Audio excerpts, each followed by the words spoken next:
요한복음 1장 12절부터 14절까지 말씀을 같이 보았습니다. 요한복음 1장 12절부터 14절까지 말씀.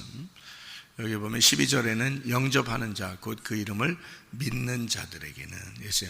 그러면 영접한다는 말이 뭐예요? 우리 예수님 영접해야 되죠? 예수님 영접해야 돼. 영접하는 게 뭐예요? 예, 믿는 거라는 거예요, 이게. 그러니까 영접하는 자, 곧 그 믿는 자들은 이렇게 된 거죠. 그러니까 믿는 자가 영접하는 거고, 영접한 게 믿는 거예요. 그러니까 믿는다는 거는 영접한다는 말이에요, 이게. 그러니까 영접했다. 우리 예수님을 영접해야 된다. 그러니까 그 말은 믿는다, 그 말이에요. 예수님이 우리에게 이제 오셨어요.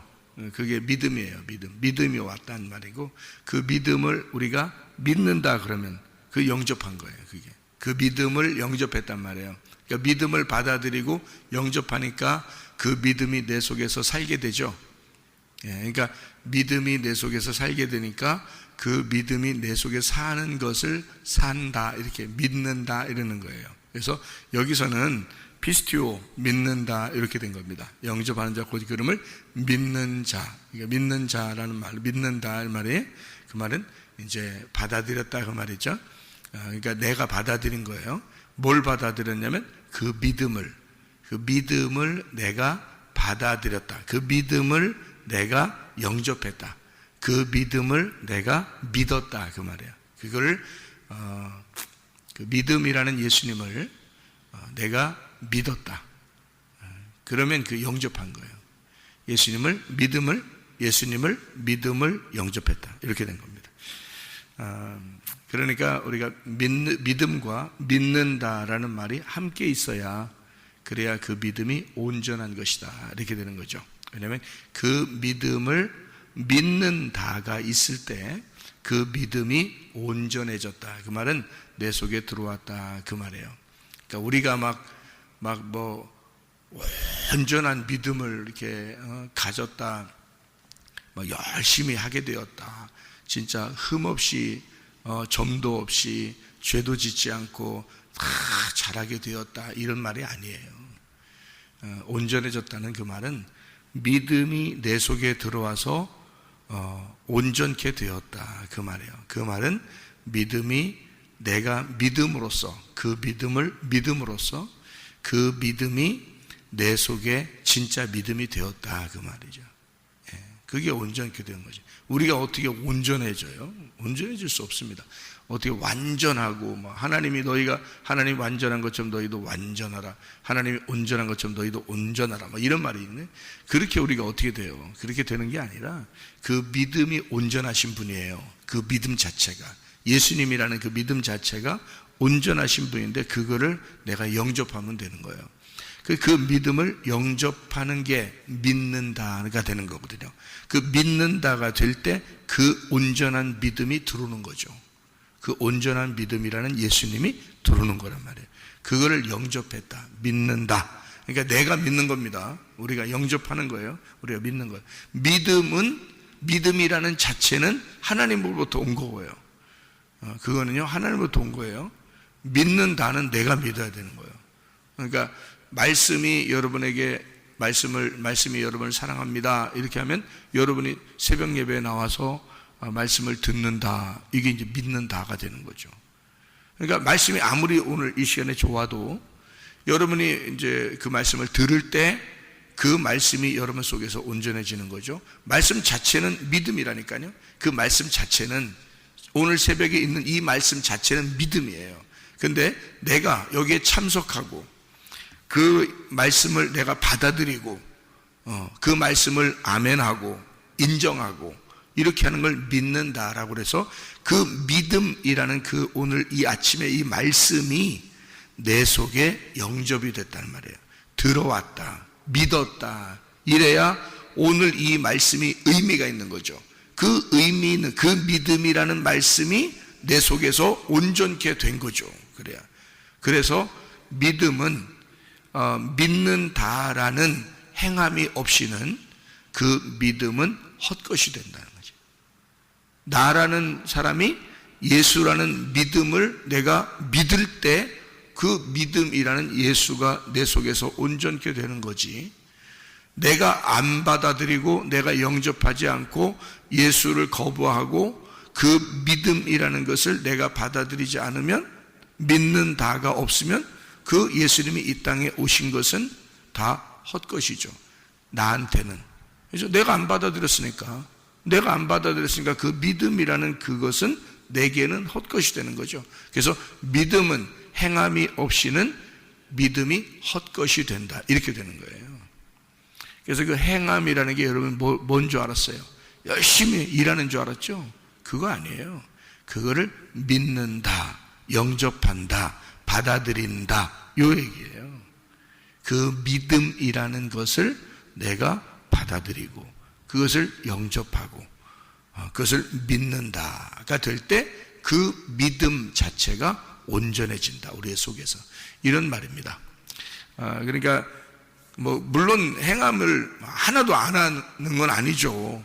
근데 그거는 이제 어떤 의미로 하느냐가 중요한 거죠. 사람들이 어떤 이 믿음, 예수님에게서 온 그 믿음을 모르고 그냥 막 행했다, 그러면 이제 그건 율법이 되는 거고요.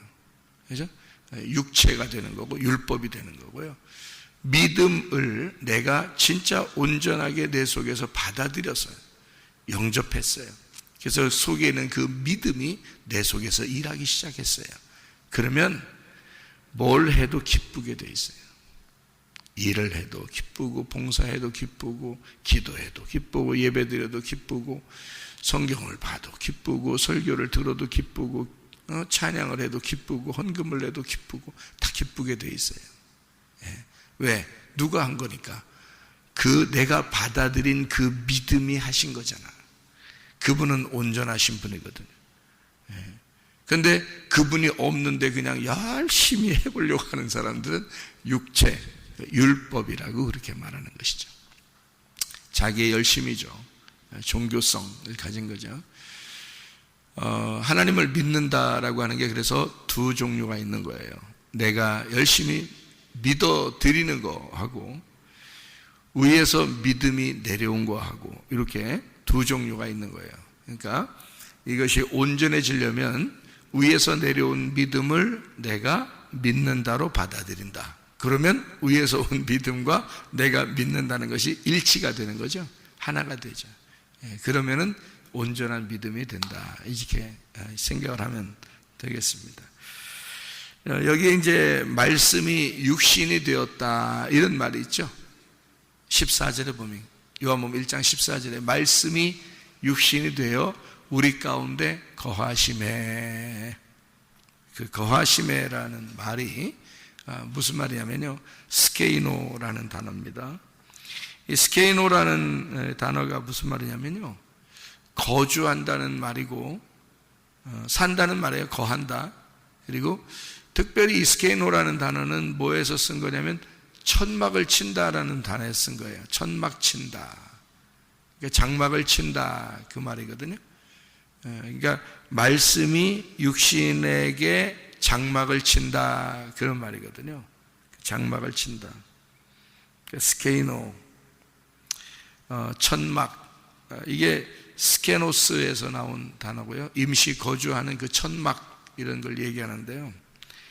인간의 몸을 얘기하기도 하고요. 그게 가죽옷, 아시죠? 가죽옷. 그러니까 하나님이 인간에게 덮어주는 가죽옷, 인간의 몸. 그러니까 천막, 임시 거주하는 거. 이게 임시 거주하다가 여러분 이제 어디로 가요? 하늘나라로 가죠, 그죠? 하늘나라로 가면 임시 거주하는 이 장막은 어떻게 다 이제 벗어지죠, 그죠? 그러니까 다 내려놓고 이제 영원한 것이 이제 하늘나라 올라가는 거거든요. 그래서 임시 집이란 말이에요. 임시 거하는 집.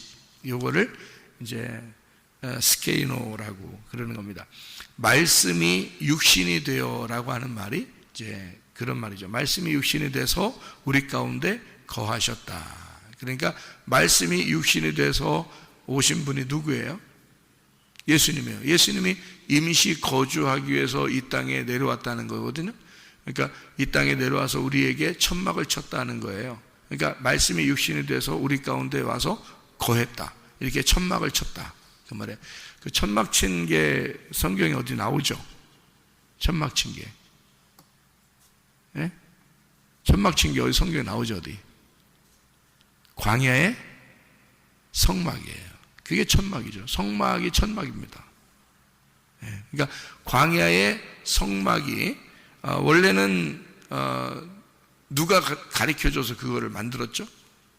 하나님이 모세에게 가르쳐줘서 이렇게 만들어라 그랬거든요. 그럼 하늘나라에 어딘가 있으니까 그걸 갖다가 그 설계도를 주고 이런 식으로 만들어라라고 했을 거 아니에요, 그죠? 예, 그런 하늘나라에 있는 그 모습을 이 땅에다가 이렇게 만들어 놔라, 천막을 쳐라 이거거든요. 그 천막을 친다, 광야에서 천막을 쳤다. 그러면 광야에 있는 성막은 누가 내려온 거예요? 예수님이 내려온 거죠. 그러니까 그 성막에 사람들이 와야지만이 하나님께 용서를 받죠. 그죠? 그 성막에 와야지 용서를 받아요. 거기에서 하나님 앞에 예배를 드려야, 그 예배라고 하는 건 거기서 하나님 만나야 된단 말이에요. 뭘 가지고 만나야 돼요? 피를 가지고 만나야 돼요. 그래서 피를 가지고 들어가서 만나면 용서가 된다는 거지.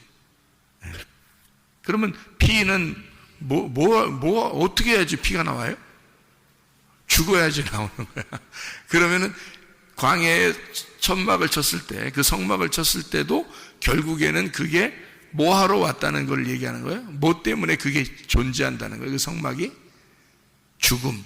죽음은 예수님이 와서 어디서 죽었어요? 십자가에서. 그래서 성막은 바로 뭘 의미하는 것 같아요?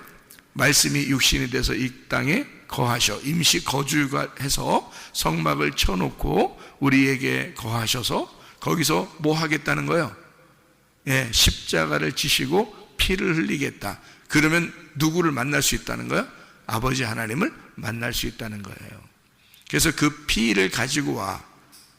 누구를 가져오라는 얘기예요? 나를 위해 죽으신 예수를 가지고 와. 그러니까 나를 위해 죽으신 예수를 가지고 오면 하나님 아버지를 만날 수 있다. 그게 어디냐면 광야의 성막이란 말이에요. 그 얘기를 그대로 예수님이 이제 예수님 그 말씀 요한복음에 이 말을 그대로 예수님이 이렇게 되신다라는 말을 그대로 하시는 거예요. 그러니까 광야에 있는 성막을 지금 예수님으로 비교해서 예수님을 여기다가 설명을 해놓는 거예요. 말씀이 육신이 돼서 우리 가운데 거하셨다. 그게 가지고 오시고 그게 광야의 성막이다. 그것이 우리에게 거하셨다. 그 육체로 우리에게 집을 짓고 우리에게 보여준 거다. 이제 이런 얘기를 하는 거죠. 그럼 거기에 그 성막의 목적은 뭐냐면 피를 가지고 와서 하나님 아버지를 만나는 겁니다. 그게 이제 목적이거든요. 그게 성막을 지은 목적이에요. 거기서 하나님 말씀이라는 법궤에 예수의 피를 가지고 가면 그 죽음으로 말미암아 그 법궤에서 하나님을 만나는 열림이 온다는 거거든요. 그러니까 예수의 그 죽음에 우리가 동참한다는 말은 회개예요. 회개. 진정으로 회개하는 거예요. 그 예수와 함께 내가 정말 죽어야 되는 겁니다. 그래서 그 죽음이 있을 때 여러분이 진짜 보통 죽지 않으면 새벽 예배 나오기 어렵죠. 요즘 시대는요. 보통 죽지 않으면 새벽 예배 나오기 어렵습니다. 그러니까 이렇게 자기의 그 죽음을 통해서 그 예수님을 하나님 앞에 드리는 거예요. 그게 말씀이 육신이 되어 여러분과 함께 거하시는 주님이란 말이에요. 그러면 거기에 주님이 하나님 만나는 거예요. 어디서 만나는 거예요? 내가 하나님을 만나는 거죠. 그죠? 왜? 나에게 장막을 치신 분이 예수님이니까. 그 예수님이라는 장막을 쳐서 나를 예수의 십자가에 같이 매달고 그리고 그 죽음의 피를 들고 우리가 가면 그러면 그 자리에 하나님 아버지가 만나는 거니까 그게 예배니까. 그러니까 우리는 끊임없이 바울이 왜 그런 얘기를 했을까를 생각해 보면 자기는 날마다 죽는다. 왜 그런 말을 뜬금없이 하겠어요? 날마다 나는 죽는 거구나. 그런 얘기를 이제 하는 거죠, 그죠? 그래야 주님 만나니까. 그게 아버지 만나는 길이니까. 그러니까 여러분이 나 언제 한번 구원 받았어. 그래 놓고서 그때 구원 받은 걸 가지고 몇 년을 울커먹어. 몇 년을. 옛날에 구원 받았다는 거야. 그래 놓고 몇 년을, 심한 사람은 몇십 년을 울커먹어. 근데 바울 사도 같은 사람은 어떻게 했어요? 나는 날마다 죽는다. 날마다 죽는다는 말은 날마다 부활한다는 말이죠.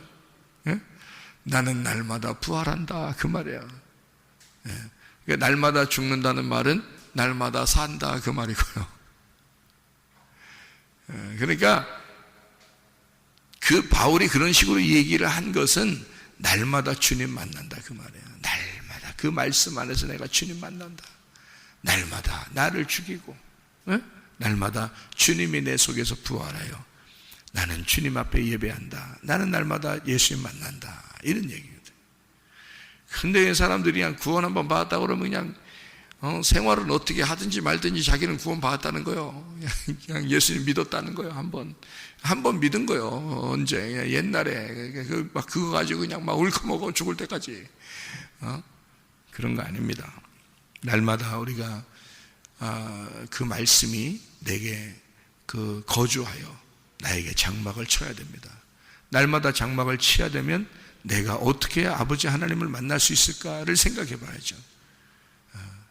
그게 주님의 십자가, 그 피를 가지고 가야 주님 만나는 거니까 바울은 날마다 내가 죽습니다. 이렇게 주님 안에서 나는 날마다 죽습니다. 이런 얘기를 하는 거죠.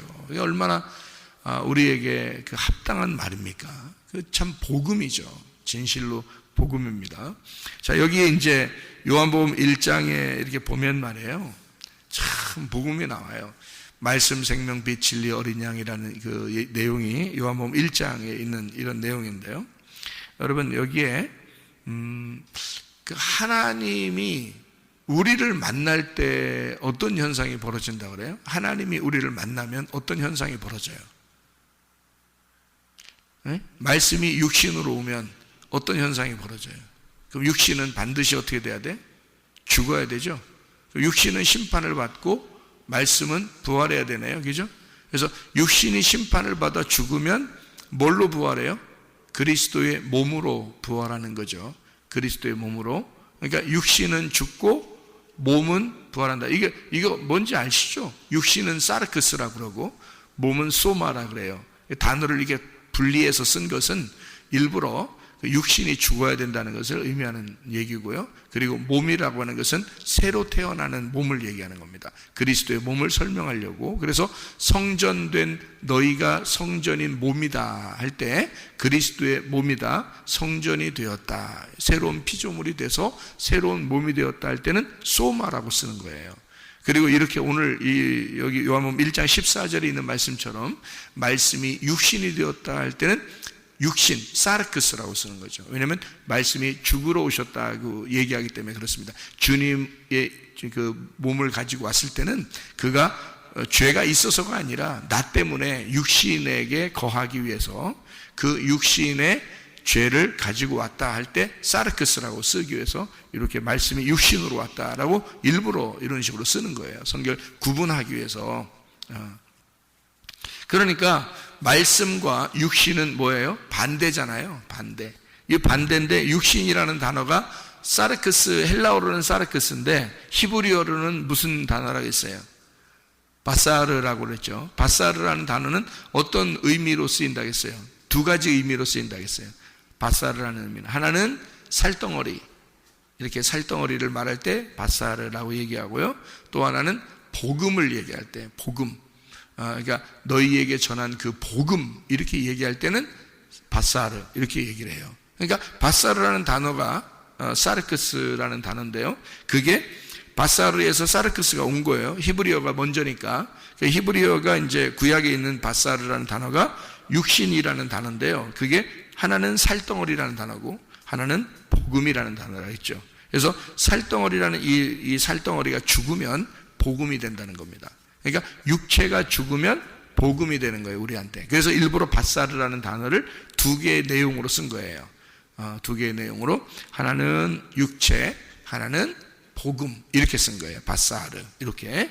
그러니까 말씀이 육신으로 거한다, 이런 말을 우리가 이제 잘 생각해 보는 거죠. 이렇게 말씀이 육신이다. 그럼 육신으로 와서, 예수님이 말씀이 육신을 입어서 왔잖아요. 그러면 죄인으로 온 거예요, 먼저.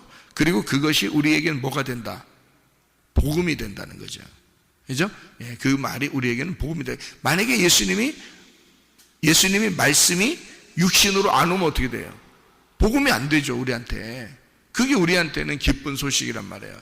우리를 덮어주시는, 그러니까 하나님을 만나는 길이 되었다는 거죠. 그 성막이 없이는 광야에서 하나님을 못 만날 거 아니에요. 그죠? 사람들이 용서를 못 받는다고요. 성막이 없이는. 그러니까 그 성막으로 우리에게 와서 천막을 쳐줘야 예수님이라는 분이 말씀이 육신이 돼서 우리 가운데 거하시고 천막을 쳐주고, 그래야 우리가 하나님 아버지를 만날 수 있다는 말이에요.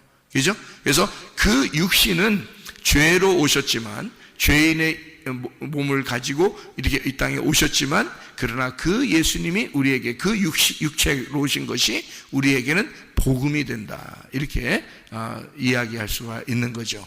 무슨 말인지 아시겠죠? 그래서 말씀과 육체가 이렇게 함께 이렇게 오잖아요. 부딪히잖아요. 왔어요. 원래 말씀은 말씀이 돼야 돼요. 그리고 육체는 육체가 돼야 돼요. 분리가 돼야 되는 거잖아요. 그래서 말씀은 하늘에 있는 거고 육체는 땅에 있는 겁니다. 근데 어떻게 하늘에 있는 말씀이 육체라는 땅으로 이렇게 오겠냐 이거예요. 그러니까 이게 두 개가 이렇게 부딪힌 거죠. 두 개가 부딪히면 반드시 뭐가 일어나야 된다? 심판이 일어나야 된다. 반드시 심판이 일어나야 된다. 심판이 일어나고 나면 그날, 그 심판이 일어나는 그날, 말씀과 육체가 부딪히는 날 심판이 일어나고, 심판이 일어나는 날 구원이 일어난다 이거죠. 예, 그게 성경의 가르침이에요. 그래서 노아 홍수 때도 위의 물과 아랫물이 합쳐지니까 가운데 있는 것들이 다, 숨쉬는 것들이 다 죽죠. 땅에서 숨쉬는 게 죽는단 말이에요. 그럼 어디에 들어가면 숨 쉴 수 있어요? 예, 방주 안에 들어가면 숨 쉬고 살아갈 수 있어요. 그 방주 안에는 뭐예요? 물 위에 떴죠. 물 위에 물과 아랫물이 부딪혀서 심판이 이르러서 모든 숨 쉬는 걸, 땅에 숨 쉬는 걸 죽이고, 그리고 방주 안에서 숨을 쉬도록 했어요. 그래서 숨을 쉰다. 방주 안에서, 그러니까 말씀으로 살아간다는 걸 말하는 겁니다. 그러니까 물 위에 떴잖아요. 그러니까 물 아래로 잠긴 게 아니라고, 물 위에 떠서 살아간다고요. 이것이 물 위에 떠서 살아가는 말씀, 그러니까 우리의 위에 계신 말씀을 얘기하는 거잖아요. 그죠? 두 개가 이렇게 부딪히면 심판이 일어나고 그 가운데 구원이 일어난다, 이런 얘기고요. 창세기 3장의 8절에 보면 창세기 3장이 선악과를 먹은 거거든요. 선악과 먹었을 때 하나님이 바람이 불 때, 신선한 바람이 불 때 여호와 하나님이 나타나셔요. 그럼 아담과 하와에게 나타나면 어떻게 돼요? 아담과 하와는 선악과를 먹었고 하나님이 이렇게 나타났어요. 그럼 어떻게 돼요? 그럼 부딪히게 되겠죠. 그날 오면 아담과 하와가 선악과를 먹었으니까 뭐가 된 거예요? 선악과를 먹었으니까 뭐가 됐어요? 네, 죄인이 된 거예요. 선악과를 먹었으니까. 그걸 이제 고상하게 뭐라고 표현할 수 있냐면 육체가 되었다, 이렇게 표현할 수 있는 거죠. 선악과를 먹으니까 육체가 되었다. 거기에 하나님이 바람이 불 때 싹 나타나셔요. 그럼 어떻게 돼요? 둘이 만나면 부딪히니까 이게 심판인 거예요. 그러니까 둘이 만나면 심판인 거죠. 그러니까 뭐라고 안 했는데, 하나님이 뭐라고 안 했는데 이렇게 딱 바람이 불 때 여호와 하나님 오시니까요, 아담과 하와가 막 무서워하고 두려워하고 막 부끄러워하고 막 이래요. 그거는 그 자체가, 하나님이 오신 그 자체가 심판인 거죠. 그죠? 그러니까 선악과를 먹은 그 육체에 하나님이라는 분이 나타나니까 부딪히고 이게 심판에 이르르는 거죠. 그러니까 말씀이 여러분에게 오잖아요. 그러면 여러분이, 어떤 말씀은 여러분의 가슴을 막 칩니다. 그리고 가슴을 찢어놔요. 그게 여러분을 말씀만 왔는데, 말씀만 여러분에게 부딪혔는데 이상하게 그 말씀이 우리를 찢고 심판한다는 거죠. 그게 뭐가 된 거냐? 우리가 육체이기 때문에 그렇단 말이에요. 근데 이제 말씀을 듣고 또 하나님이 어떻게 해요? 용서해 주죠. 용서해 주고 사랑한다 그러고 뭐 이러잖아요. 그러면 이게 이제 구원이 되는 거예요. 그러니까 하나님을 만나면 심판이 되고, 이것을 하나님이 덮어주기 위해서 만나는 거죠. 여러분, 하나님이 여러분 죽이려고 만나는 거 아닙니다. 심판하려고만 만나는 거 아니에요. 반드시 구원해 주려고 만나는 것입니다. 그러니까 노아 홍수가 벌어질 때는 반드시 구원의 방주를 준비해 놓고 홍수가 임하는 거예요. 그러니까 주님이 우리를 구원해 주신 어떤 목적을 가지고 우리를 심판하신다, 그런 말입니다. 그러니까 하나님이 나타날 때 선악과를 먹고 두려워 떨고 있는 이 사람들에게 하나님이 나타날 때는 왜 나타났겠어요? 뭐 가죽옷 입혀주려고, 구원해 주려고 나타나는 거예요. 가인과 아벨에서 가인이 아벨을 죽였을 때 가인에게 하나님이 나타납니다. 나타날 때는 뭐하러 나타나는 거예요? 가인이 아벨을 죽이고 두려워하고 있을 때, 그때 하나님이 나타나서 가인을 구원해 주려고 나타나는 겁니다. 그러니까 구원의 역사죠. 창세기 4장에도 구원의 역사입니다. 그러면 창세기 6장에는요, 창세기 3장에는 선악과 먹고서 심판받아야 되는 이 아담과 하와를 구원해 주려고 나타나신 하나님. 창세기 4장에는 가인과 아벨에서 가인이 아벨을 죽이고 가인에게 구원해 주시기 위해서 나타나신 하나님. 그죠? 그 다음에 6장에 보면은 노아 홍수가 일어나죠. 노아 홍수가 일어날 때 홍수가 왜 일어나요? 음란과 폭력입니다. 음란과 폭력. 지금 시대도 그렇죠. 소돔과 고모라 때도 그랬죠. 로마 시대가 그랬죠. 멸망하는 모든 곳에는 음란과 폭력이 있습니다. 근데 왜 음란하고 왜 폭력이라고 했냐면 이렇게 나와 있어요. 창세기 6장에는 하나님의 아들들이 사람의 딸들을 아름다움을 보고서 이렇게 결혼을 하게 되었다. 그래서 나타난 게 네피림, 거인, 이런 이야기를 하고 있습니다. 그러니까 하나님의 아들들이 사람의 딸들, 이렇게 얘기하는 것은 하나님의 아들들은 천사를 얘기하는 거고요, 사람의 딸들이라는 것은 인간을 얘기하는 것입니다. 이게요. 그럼 이렇게 둘이 만나면 어떻게 되냐면, 하나님의 아들들이 사람의 딸들을 이렇게 만나면 뭐가 일어나야 돼? 노아 홍수, 심판이 일어나야 되는 거죠. 그러니까 하나님의 아들, 그러니까 우리가 이제 언뜻 생각할 때는 믿는 사람이 안 믿는 사람 만나면 심판받는다, 이렇게 볼 수 있는 게, 이게 사람들이 이렇게 글씨를 보니까 그런 거잖아요. 글씨 그렇게 돼 있으니까. 근데 사실 알고 보면 성경의 그 역사를 쭉 보면요, 다 똑같이 일괄적으로 하나님의 아들이 사람의 딸들을 만나는 것입니다. 하나님의 아들이 원래 하나님의 아들들이 사람의 딸들을 만났잖아요. 여기 지금 창세기 6장에는. 그러면 하나님의 원래 아들은 누구예요? 예수님밖에 없어요. 하나님의 아들은 예수님밖에 없는 거고요, 사람의 딸들은 사람밖에 없어요. 그러니까 하나님의 아들이 이 땅에 인간을 만났다. 그러면 말씀이 육신이 되어 왔다, 그 말이잖아요. 그러면은 뭐가 심판받아야 돼? 육체가 심판받아야 돼. 그래서 거기서 나온 열매가 뭐냐면 네피림이란 말이에요. 그래서 원래 이제 이게 원어적으로 이렇게 보면 말이에요, 하나님의 아들들이 천사들이고, 그리고 사람의 딸들이 사람이니까 천사와 사람이, 천사는 남자로 오거든요. 꼭 여자로 안 옵니다. 남자로, 성경에 규칙적으로 남자로 오게 되어 있습니다. 그러니까 남자로 오니까 여자를 만나가지고 결혼하니까 거인이 나타나죠. 돌연변이가 나타나는 겁니다. 사람보다 훨씬 더 크고, 이렇게 사람이 비정상적으로 이렇게 지금 시대에 크잖아요. 누가? 우리보다 훨씬 더 이렇게 크고 막 이렇게 비정상적으로 크잖아요. 그럼 뭐 허리 아픕니다.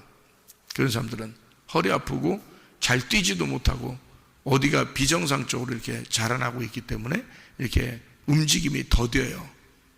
그런데요, 성경에 나와 있는 거인들은 그러지 않았어요. 그때는요, 어마어마하게 큰 거인들이죠. 막 사람의 몇 배나 되는 그런 거인들인데도요, 그 사람들은 용사였습니다. 고대 용사들, 네피림, 이 사람들은 항상 세상을 지배했어요. 그 당시의 사람들은요.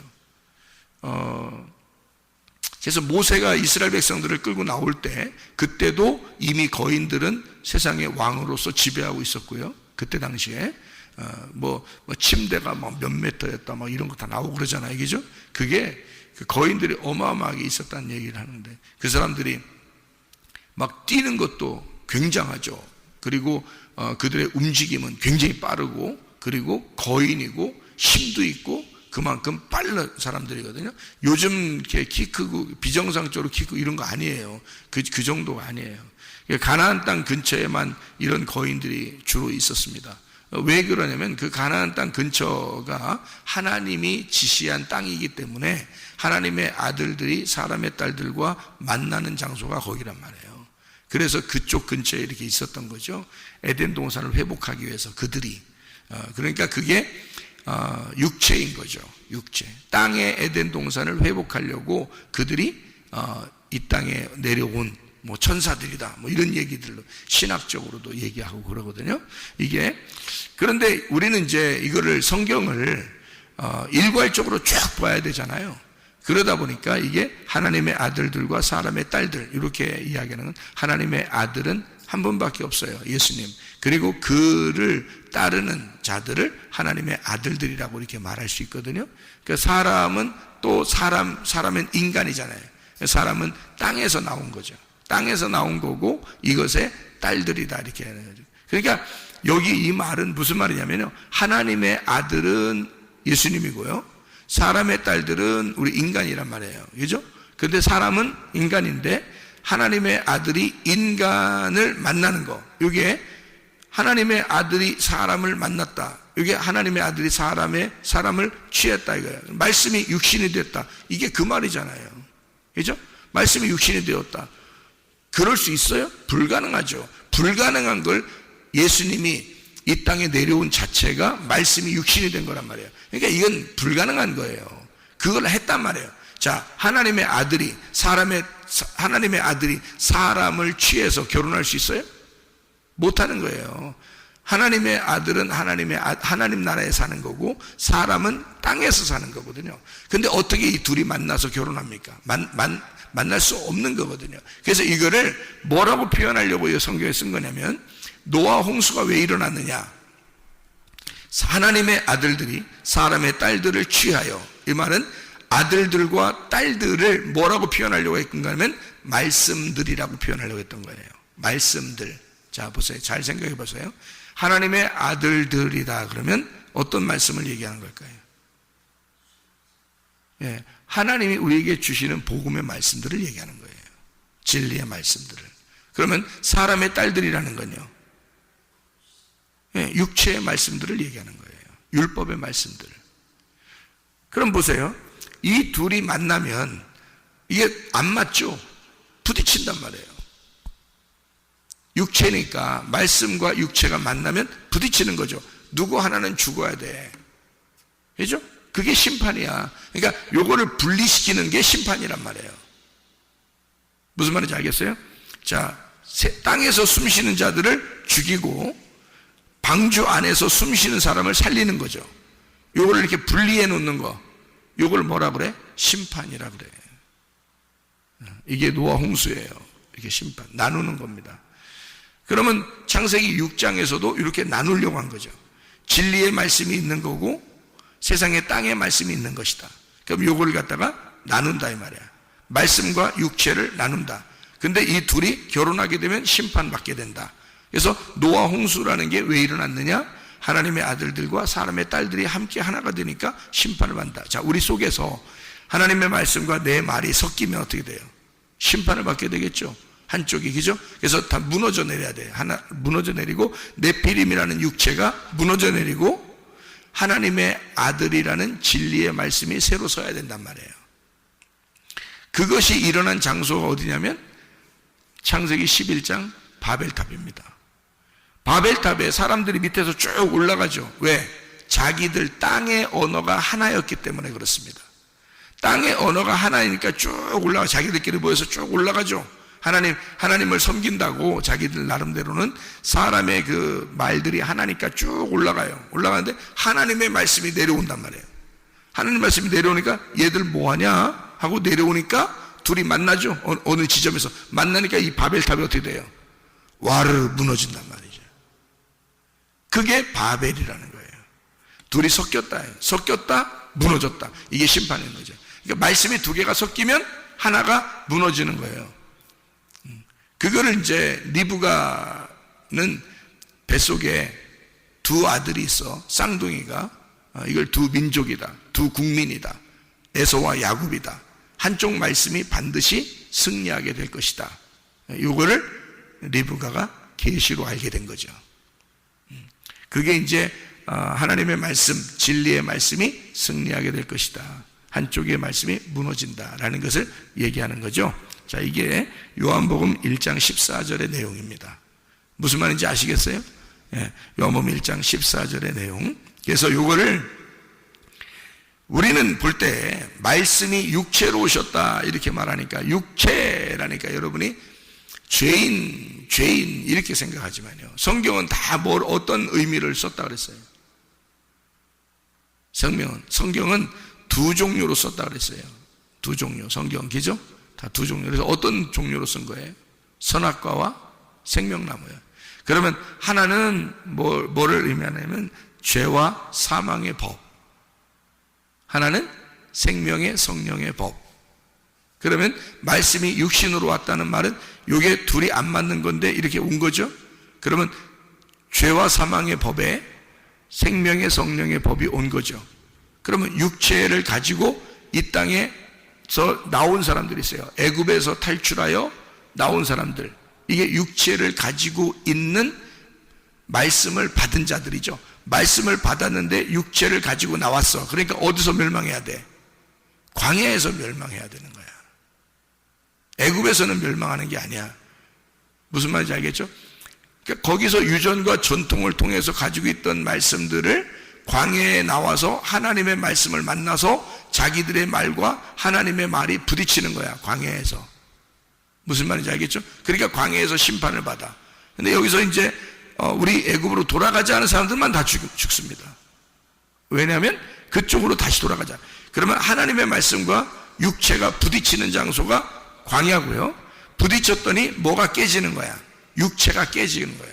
그래서 하나님의 말씀이 살아있는 자들, 여호수아와 갈렙, 거기서 새로 태어난 자들과 여호수아와 갈렙은 가나안 땅에 다시 들어가는 거죠.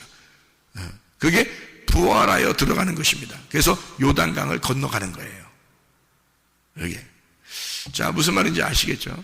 그래서 육체라고 하는 그 자체를 우리는 내 육신 덩어리 이렇게만 생각한다고요. 육신 덩어리 맞아요. 죄인 맞아요. 근데 그 죄인을 죄인 되게 만든 게 뭐예요? 율법이에요. 그래서 육체라고 하는 것은 율법이 기본입니다.